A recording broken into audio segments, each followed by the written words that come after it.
This is the round ahead. Thanks to Coles, Sarah, Olle in the host chair today, and back as they are every week, Josh Gabelich and Chad Wingard. Hello to you both. Hello, Sarah. Out Edwards in Olle. Bit of a much. mid-season trade. I wish we had mid-season trading, Chad. Yes, I would love to see that. I mean, we just got back from Alice, bunk buddies, and Yes. yeah, it's good to be back here in Melbourne. Well, there's plenty of great footy to come with round 13, so let's get straight into the fixture. Thanks to Coles. On Thursday night, it kicks off at Marvel Stadium. This will be a cracker. The Dogs and the Hawks. And then, this is probably the game of the round. It's second up against third. The Crows and the Lions at Adelaide Oval. The fun, it continues on Saturday because the Swans, they need to show a response against the Tigers. Then it's down the highway to the Caddy. It is the Suns who are looking for their first win there. And then we go to the nation's capital on Saturday night. And then all the way over to Bunbury, would you believe, for North and West Coast. Two old foes in Carlton and Essendon go head-to-head on Sunday night. And then it is Big Freeze at the G on Monday. It is the Demons and Collingwood. But let's get straight into Thursday night footy, thanks to Coles. This is a throwback, Josh, to last year's elimination final between the Hawks and the Dogs. And you've got to say, the Hawks, they really stunned not just the Bulldogs, but the football world with this massive 6-goal win. Well, Sarah, they hadn't played a final for a long time. They hadn't won a final since the 2015 Premiership, and didn't they show up in that elimination final? It was quite incredible, especially some of those young players like Shadir. What a game. But the best part of 6 months on, Sarah, it's a new game, and the Western Bulldogs are the form team going into this game. They're coming off the bye, though, so it is intriguing, Chad, to see how a team does respond. Just in terms of selection news, Josh, and this is big. It's around the Hawks skipper, James Sicily. I feel like he's been proppy for the best part of 4 weeks, but he's been ruled out of this match. Tell us a little bit more. Yeah, Sarah, finally some clarity when it comes to James Sicily. He won't play tomorrow night, and he won't play next Friday night against Adelaide in Launceston. We won't see him until Hawthorn's bye in round 15. Now, he's got a hip and an abdominal injury. He's been carrying it for the best part of a month, and he re-aggravated that issue last Friday night against Collingwood. That's the vision there of him not training yesterday. They ruled him out later in the day. So finally some clarity when it comes to James Sicily, and finally an understanding of why he's been below his All-Australian and Peter Crimmon's medal-winning best. I mean, it goes some way to explaining that, but Chad, he's still the skipper, isn't it? It's a big hole to fill for the Hawks. Yeah, massive, and he's obviously the leader of the group. He's a vocal leader, he's a spirit leader for him. But I think it's going to be a well-deserved breath of fresh air for him. Just going to have a bit of a rest, get his body right, and have that confidence come into past the bye that he can really attack the last part of the season. So that's a big out, but let's go to a big potential in, and let's go to the Western Bulldogs, because Adam Treloar, he is coming off some sensational season, Josh. The first time he'd got an All-Australian blazer. We've barely seen him this year. Is he available? Will Luke Beveridge select him for Thursday night footy thanks to Coles? He will, Sarah. Lock him in. Adam Treloar will return tomorrow night at Marvel Stadium. Huge in, and a big decision because, as you touched on, played just the one game this year. He's had 3 or 4 calf strains since he became an All-Australian last year. Didn't do a pre-season, didn't come back until round 8. Did his calf again the following week ahead of that trip to Darwin, but now he is good to go. So he comes straight back in. I thought maybe they might bring him back through the VFL. He's never played a game in the VFL. He's a Rolls Royce. Bring him in. And he won't play a game in the VFL this weekend. He'll be at Marvel Stadium upstairs tomorrow night. So that's a good selection news story. But let's get to a great one, and let's check it to a great one at Hawthorn, because we haven't seen Sam Butler since round 5 at AFL level last year. And Josh, we know he had this horrific injury. This is a great comeback story. I think this is the great story of the round when it comes to selections here. Sam Butler hasn't played AFL in 418 days. That's the incident in the VFL at the end of April last year. He broke both bones in his leg, so it was a complete wipeout last year. He did a great pre-season. He's had a great start to the year at VFL level. In the last 3 weeks, they've moved him into the midfield, and he's gone 31 disposals 3 weeks ago, 42 disposals a fortnight ago, 29 on the weekend against Collingwood, and most importantly, Chad, he had 11 tackles, which was crucial given what Hawthorn are producing at the moment. You played in that game last year at Box Hill. That was your comeback game from your Achilles. What do you remember about that incident? Because it was a big delay in the game. Yeah, it was a pretty gruesome injury, and it actually reminded me a lot of the Tom Mitchells. I was at both those situations, and both broke their legs. And I think for Butler, it's actually really, I suppose, great to see him back and playing his best footy. I love that he's playing on ball now, because obviously he was a forward beforehand, but I hope that they play him as a midfield if he does come into the side. And for me, he's got a great, I suppose, brother to look at who just came back from injury in Dan Butler, who kicked 4 on the weekend. So hopefully we get to see him in the midfield and dominating, and it's great to see a player come back from injury. Absolutely it is. Let's go to Friday night footy. For mine, this is game of the round. The Crows hosting last year's premiere in Brisbane at the Adelaide Oval. And the Crows are building nicely, Josh, but this is a great opportunity for Matthew Nick's side to really show their premiership credentials that they can beat the best. Absolutely, Sarah. They're going so well this year. We saw a big performance from them last Saturday night at the SCG. I want to talk to you about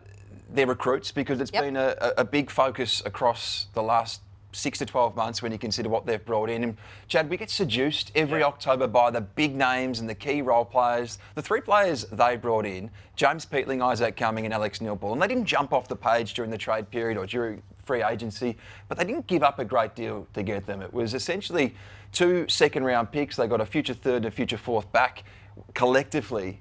It wasn't a splashy one like a Isaac Rankin or a Jordan Dawson, but I think it's really added to their depth, and it's made them a much more even side this year. Yeah, and if you think about those 3 players, are they in the top 10 at Adelaide Crows? Maybe, maybe not, but they're definitely the next 5. And that's how Adelaide has really improved, is that they've increased their depth. So it shows that their top 15 players now are really capable, and actually sometimes it's not about getting that massive superstar in terms of like a Rankin or a Dawson. Sometimes the wins for a team is guys that can just come in, play their role, and I suppose execute at a high level, executing their role every week to week. So massive raps to them for to actually, I suppose, come in and execute straight away, but massive raps to Crows to actually come out and know that these are the guys that we think can elevate our team.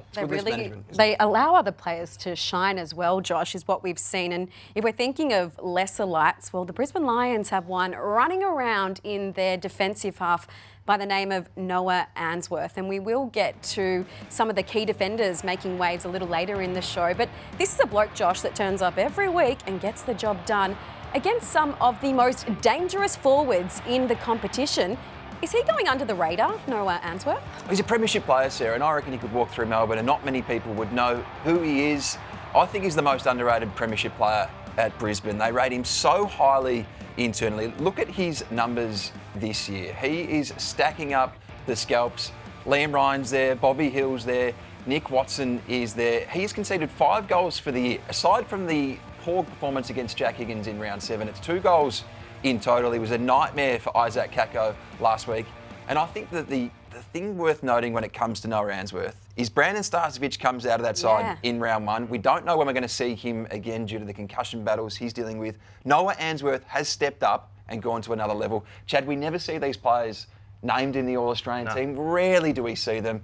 He's playing at such a high level that he should be discussed in that way. I agree, and he actually really reminds me of, I suppose, opposition I used to come up against in Sydney, in Nick Smith. And he did get an All-Australian blazer. And if we're talking about someone that, I think that kick-ins are overrated, and I think that it's probably amplifies some people's disposals where he doesn't get the kick-ins, he gets the job done every week. And if you're thinking as a small forward, there's players that you don't want to come up against, it's that kind of player. He just gets the job done. Whether he's got 1 shoulder or 2, he just gets a job done every week. He is a pest, and he's like, it reminds me of like I said, the Sydney when they're in their top form of Rampy and Nick Smith. You just didn't know which one you're going to get, and you knew it was going to be a hard day. So he's the kind of player, if you saw him walking towards you at the start of the match, you'd go, I'm in for a tough one. I used to go sometimes, sometimes where they want to start is sometimes deep or forward. So I used to be like, I'll go up forward to see if he follows me, and then as in the 50. And if he follows me up there, I'll go deep, and I'm like, nah, he's on me today. He's definitely got me. Nightmare. So we are around the midway point of the season. We thought it was a great time on the round ahead to actually get in the rearview mirror and have a look at what has happened so far this season. And these are the top 5 stories, the most really clicked on moments on afl.com.au. And we're going back to round 1. Look away, Carlton fans. This was not a good night for your club because Richmond, a club that many tipped not to win 1 game, Josh, upset the Blues on the biggest stage at the MCG. It was party time. And this is the moment Seth Gamble announced himself, and hasn't he been a star this year? Who saw this coming? What a way to start Adam Uze's second season. They've really built the momentum since then. And Oscar Allen has been such a big story this year. He was awesome on the weekend, but where we see him play next year is the big question, and it's a story that doesn't go away, Sarah. Well, he met up with Hawthorn coach Sam Mitchell. He then did that press conference where he was very teary. It's one of the big stories, as was this, Josh. Sam Darcy going down with what looked like a season-ending knee injury. I mean, Chad, you just said the emotion there. It was awful. I was at this game and it was horrible to watch, horrible to see, and you just think, what's going to go on? But obviously it wasn't what we worst feared, which was in the ACL. And what about this moment? This was a classic match. Jack Crisp having the most games in a row. It looks like, Josh, it might be the fairy tale finish. From these images, it looks like he has kicked the goal, but it wasn't to be for him. Oh, it was heartbreaking, wasn't it? It's the only game Collingwood's lost since opening round, and haven't we spoken a lot about Bailey Smith, Chad? It's just the story that doesn't go away, and this was the story in round 11, coming up against his old side for the first time. Love the byplay with Libba across the game, but Bailey Smith, Brownlow medal right now. Yeah, I mean, he's having a great season. I think what he would be hoping to improve on is just his efficiency with the ball in hand. But he's having a great year, and that moment was pretty funny to watch. And I love the personality that's coming out of these players this year. I hope we don't knock it down. Speaking of Bailey Smith, his Cats host the Gold Coast Suns on Saturday down at GMHBA Stadium. And the hook for this game is that Gold Coast and Damien Hardwick are yet to win an AFL match at this venue, as we can see. Hard close at the cuttery for poor Dimmer. Look at him there, surrounded by all those pushy cats. They don't look too intimidating. But Chad, as someone who has gone down the highway and played at GMHBA, how intimidating is it going to Geelong's home fortress, where we know that they are so hard to beat? I knew this was going to come up because I have played 3 games down there and I have had 3 losses. So it is hard to beat down there, and I wouldn't know what it's like to win down there. But I think at the moment, I think the Cats are beatable down there. They've obviously lost a game down here. I'm actually picking Gold Coast to win this game purely because it forces contest. And I think Gold Coast are really good at contest coming off the week that they just had. I expect them to bounce back and actually get the Cats done. And they have improved their record away from home this year. It's been such a big focus across the last few years. They've won 3 on the road. Factor in the 2 in Darwin. I know we count them as home games, but they have certainly improved outside Queensland. And speaking of Gold Coast, if they are to break that drought and get the win down at the Caddy, you would think their key defender, Sam Collins, is going to have a big part to play. Josh, I feel like we don't show the key defenders enough love, but you're going to show them some great affection right now. Chad, it's time. We have spent so much time on this show across the year talking about the money men, the flashy halfbacks, the superstar mids, the big key forwards, the small forwards. But it's time to talk about the Wolves in defence. Have a look at these names. These are the ones that are in All-Australian contention at halfway. Sam Collins is one I want to start with because he has been arguably Gold Coast's best ever recruit when you consider he's now a 2-time best and fairest winner at that club. Never been an All-Australian, he's going to be in the frame, but when it comes to Sunday, if the Gold Coast Suns are going to finally win at Cardinia Park, he's crucial for Damien Hardwick. Yeah, and you've got to think about the guy who's got to stop in Jeremy Cameron, and between him and Mac, it's going to be a big task. But what I love about him is that he gets himself in positions to intercept the possession nearly every time. So he plonks himself down the middle of the line, and he's really good at pushing his opponent under the ball and then obviously getting himself in great positions to take the intercept mark. So he's been underrated this year, but hopefully he gets the chocolates in the end of the season. I want to talk to you about another Sam, and he's not on this list. He wasn't on that graphic. Sam de Koning's one just to keep an eye on, because when it comes to one-on-one loss rate, he's rated number 1 in the comp in 2025. Sam Taylor's rated number 2. This guy's been a star for a long time, and it's not just about his one-on-one work. He's so good at the intercept game. Yeah, and he's one of the best. He's number 1 in terms of getting intercept possessions from oppo kicks. And what I love about him the most is that you think about it as just marks, but he's 5th in the competition at ground ball gets inside the defensive 50. So he's a massive ability to get the ball out of their defensive 50 and start their offense. So he's been super impressive for them, and their defense is really strong. You and I were at Alice Springs on Sunday, and we saw probably the best key defensive masterclass of 2025 to date. I'm talking about Cal Wilkie. He was phenomenal against Melbourne. He's been phenomenal since he was plucked out of the SANFL at the age of 22. Since his debut in 2019, he's played 144 consecutive games. He won his first Trevor Barker Award last year. He was an All-Australian in 2023.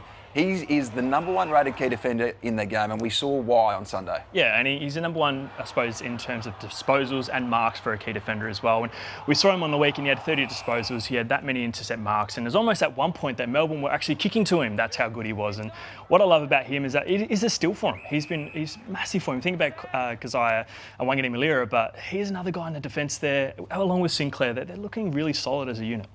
Harris Andrews became a premiership player, of course, last year. Premiership co-captain. He's been a superstar for years. Jacob Wiedering finally got an All-Australian blazer last year after being named in the squad for the 4 previous years. He was the one that burst out of the blocks across the first 6 rounds of this year. Just come off a little bit, but he still had a great year.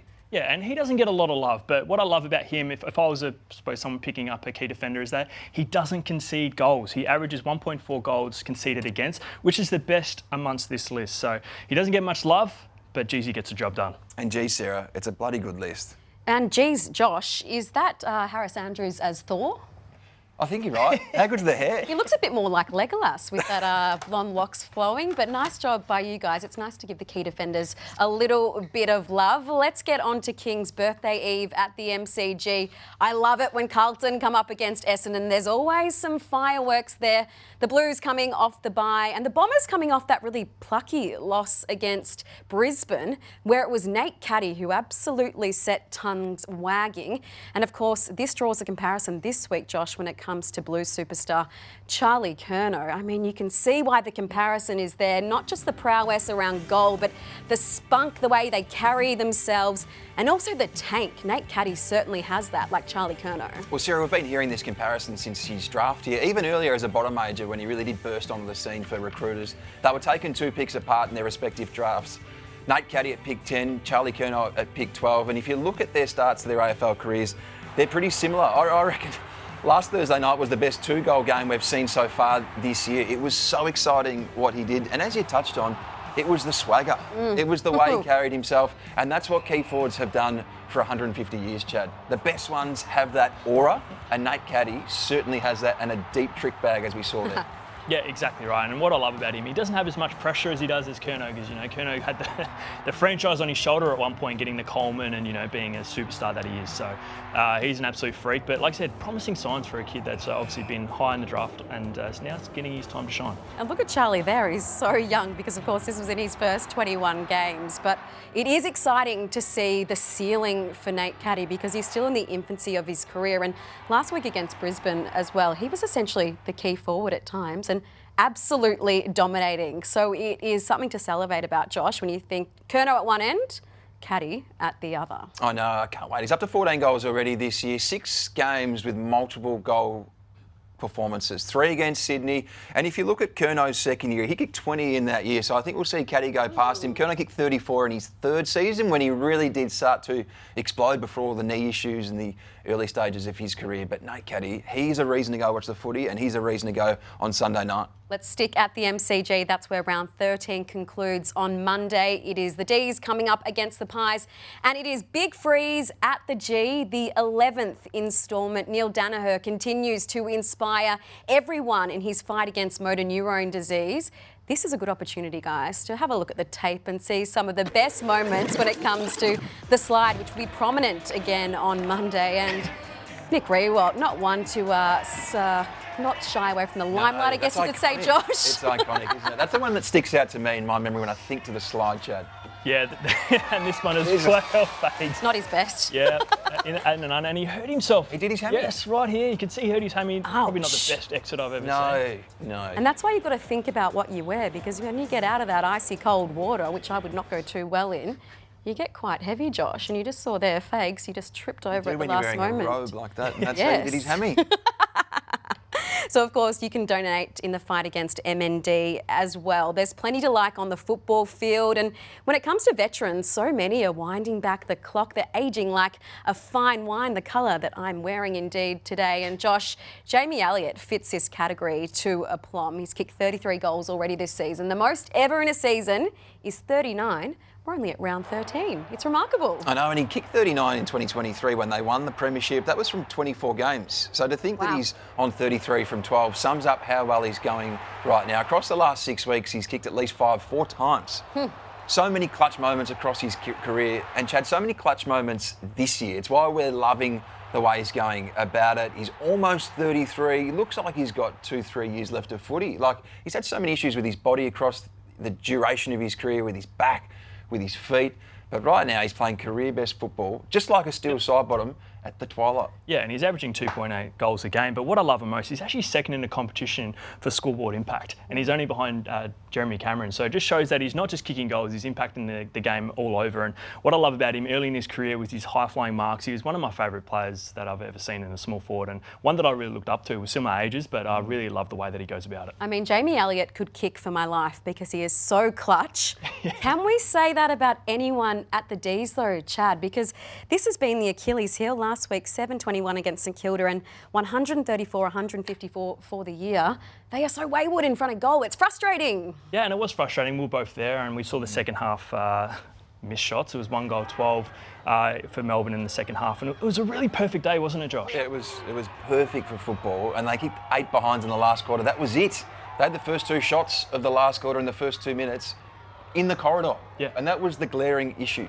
Yeah, and that's what I want to speak about. You think about the competition, they're the 3rd worst season average on goal since the 2000s. So you think about in 25 years, it's a big stat. It's a massive stat. And what I want to talk about is just that the conversion rate this season is 50.4% at goal, and that's 8% lower than the average. And another, like you just said about the corridor, the easy shots, they're 53% from the corridor, nearly 10% below the average. So is it time to get a goal kicking coach? Is it something they need to focus on? Is it in their mind? I'm not sure. But the 2 individuals that I want to speak about specifically are the 2 people that get the most shots for Melbourne, Bailey Frisch and Kozzy Pickett.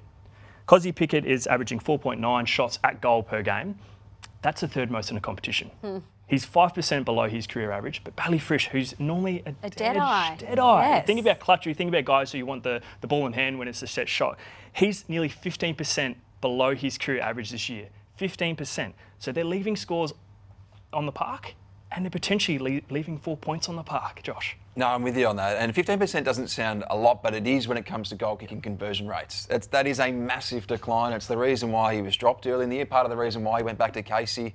So it's a good point you make, but it is the corridor ones that are glaring. And you're right, the conditions were perfect on Sunday. They didn't have an excuse. And when you win the inside 50 count by 17 and you have 28 scoring shots, you should win, Sarah. Absolutely. Let's get to the rest of the round 13 action, and we'll head to the MCG on Saturday, where it's the Tigers taking on the Swans. Will Dean Cox's side show a bit of fight? And this comes on the back of a 6 a.m. training session at Clovelly Beach on Sunday, just hours after their 90-point defeat to the Crows. Chad, I'm wondering, does this old school kind of technique, in your experience, work? Will they be fired up? Well, I'm just going to go back to 2012 when Matty Primus got sacked after our first team to lose to GWS, and we went down to the beach. It was 6 a.m. in the middle of winter, in the water, doing unbelievable, jumping in and out of the cold water. Matty Thomas went to the hospital with hypothermia. It was an unbelievable thing, but what came out of it is what's most important. We had a target, which was 60 tackles per game that we had to hit, or we're back there,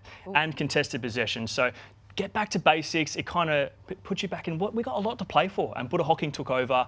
That's something that I think Sydney are trying to look for. What can we do for the rest of the season to something to hold our hat on? A little later on Saturday, Port Adelaide travel to the nation's capital to take on the Giants.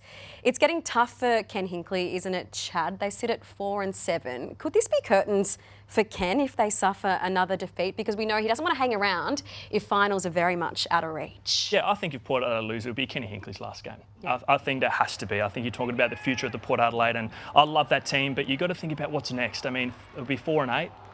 You're not technically out of the finals, but if they win, there's still a chance. But for me, if I was Josh Carr, I'd be thinking, you know what, I really want this extra few games to try and see what I can do next season. I don't want to have a start from pre-season. I want to start now. That's what I'll be thinking Josh Carr will be thinking.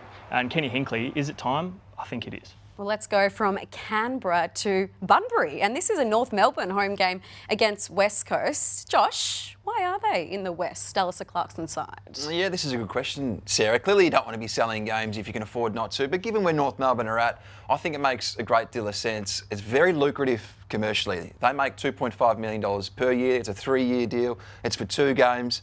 And going forward, they're actually going to gain 2 more games back in Melbourne, because if you think back to the deal in Hobart, that was for 4 games for the same amount of money. So it actually works for them. Now, the test is on Sunday. They go to Hands Oval, first game ever in Bunbury, up against West Coast, a team that this year they're expected to beat. Yeah. But I think West Coast are going pretty well. But prior to that game against Collingwood, they actually had a great month when you think about the draw in Hobart, the win over Richmond, the 2 close games before that. A lot is going to be on the line, but they go across to WA now on Friday for a 10-day trip, back-to-back games against both West Australian teams. Fair bit on the line. Absolutely. Chad, Josh, thank you, and thank you for watching The Round Ahead. Thanks to Coles. Enjoy the footy, and we'll see you again next week.